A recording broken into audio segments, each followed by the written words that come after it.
Wairebo, desa adat misterius di tengah pegunungan Flores. Wairebo adalah sebuah desa adat yang berada di Kampung Satarlenda, Kecamatan Satar Mese, Kabupaten Manggarai Barat, Flores, Nusa Tenggara Timur. Desa ini terletak di ketinggian 1.200 meter di atas permukaan laut dan dikelilingi beberapa bukit yang berjajar seperti memagari desa, sehingga terkesan bahwa desa ini terisolasi. Desa ini dikenal dengan sebutan kampung di atas awan, karena seringkali tertutup kabut tebal yang membuatnya tampak seperti mengapung di udara.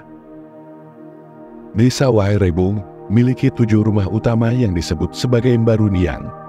Rumah-rumah ini berbentuk kerucut dengan atap yang menjulang tinggi hingga 15 meter. Rumah-rumah ini dibangun dengan bahan-bahan alami seperti bambu, kayu, rotan, dan ijo. Selain untuk tempat tinggal, rumah-rumah ini juga memiliki fungsi sebagai tempat penyimpanan hasil panen, tempat upacara adat, dan tempat pemujaan leluhur.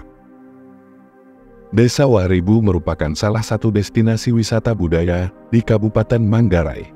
Desa ini mendapatkan penghargaan UNESCO sebagai warisan budaya dunia pada Agustus tahun 2012 dengan menyisihkan 42 negara lainnya.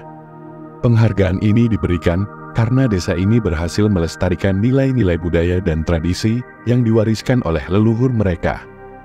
Namun, bagaimana sebenarnya sejarah awal mula desa ini? Siapa saja penduduk asli desa ini? Apa saja tradisi dan kearifan lokal yang masih dipertahankan oleh masyarakatnya? Menurut legenda masyarakatnya, nenek moyang mereka berasal dari Minangkabau, Provinsi Sumatera Barat. Nenek moyang mereka bernama Empo Maro yang melarikan diri dari kampungnya karena difitnah dan ingin dibunuh. Empo Maro berlayar dari Pulau Sumatera hingga ke Labuan Bajo. Empo Maro kemudian berpindah-pindah dari satu tempat ke tempat lain di NTT. Saat perpindahannya, Empo Maro menemukan seorang istri dan mengajaknya ikut bersama-sama. Pada suatu malam, Empo Maro bermimpi bertemu dengan seorang petua yang berbicara kepada Empo Maro untuk menetap dan berkembang di kampung Wairebo.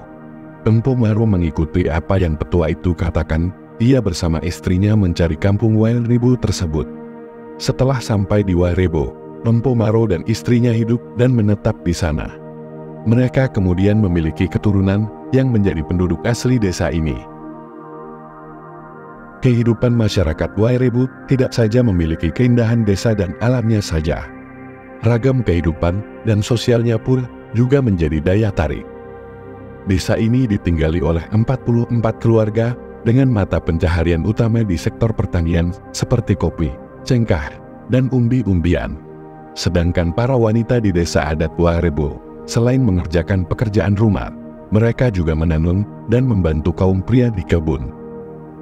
Masyarakat Wairebo masih mempertahankan cara hidup sesuai budaya dan tradisi yang diwariskan oleh leluhur mereka. Mereka masih menjunjung tinggi nilai-nilai gotong royong, kekeluargaan, kesederhanaan, dan kearifan lokal. Mereka juga masih menjaga kebersihan lingkungan dan menjaga keseimbangan antara manusia dan alam. Salah satu tradisi yang masih dilestarikan oleh masyarakat Wairebo adalah upacara adat yang disebut sebagai penti. Penti adalah upacara syukuran panen yang dilakukan setahun sekali pada bulan November. Pada upacara ini, masyarakat Wairebo mengucapkan terima kasih kepada Tuhan Yang Maha Esa, leluhur, dan alam atas berkah yang diberikan. Pada momen ini, masyarakat Wairebo juga memohon agar panen tahun depan bisa lebih baik lagi. Saat upacara penti, masyarakat Wairebo melakukan berbagai ritual seperti menari, bernyanyi, berdoa, mempersembahkan sesaji, membagi-bagikan hasil panen, dan bersosialisasi dengan sesama warga. Upacara ini juga menjadi ajang silaturahmi antara masyarakat Wairebo dengan masyarakat dari desa-desa lain yang datang untuk ikut berpartisipasi. Untuk mengunjungi desa ini, pengunjung harus melakukan trekking sekitar 2 jam perjalanan dari Denge, desa terakhir yang bisa dicapai dengan kendaraan bermotor.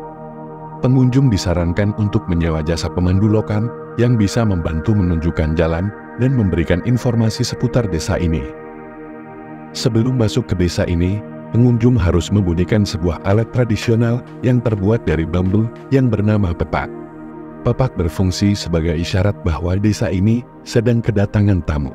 Pengunjung juga harus mengikuti aturan-aturan yang berlaku di desa ini seperti tidak merusak lingkungan, tidak membawa minuman keras atau obat-obatan terlarang, tidak berbuat asusila, dan tidak mengambil barang-barang milik warga tanpa izin. Semoga video ini bermanfaat dan menambah wawasan kalian tentang kekayaan budaya Indonesia. Jika kalian suka dengan video ini, jangan lupa untuk like, komen, share, dan subscribe channel ini. Sampai jumpa di video selanjutnya.